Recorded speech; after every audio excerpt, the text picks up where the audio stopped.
isin gammachiisuu fi isin galateeffachuun dhufe. Assalaamu alaykum wa rahmatullahi wa barakaatuh. Harka fuunee warri amantaa biraas jira jirtu. Viidiyoon chaalenjii isinii kenne dheengaddaa irratti namoota 132 sheer godhu. Namoonni galateeffadhu namoota sheer godhanii fi namoota fooloo godhanii nutti dabalamanidha. Galatoomaa isiniin jechuu barbaada. Waa lama isin gammachiisuuf an dhufe. Inni tokkoffaan namoonni sheer gootanii nutti dabalamtan ammalleedha.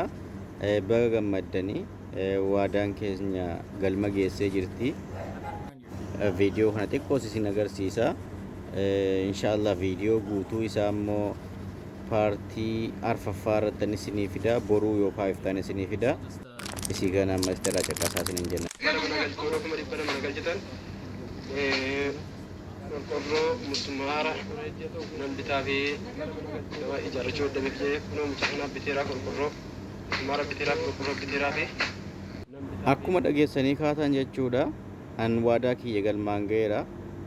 Maasha Allah rabbiin isinirraa haa jaallatu. Namoonni sheer gootanii fi namoonni dhuftanii nutti dabalamtan rabbi isinirraa haa qeebalu, rabbi isinirraa haa jaallatu.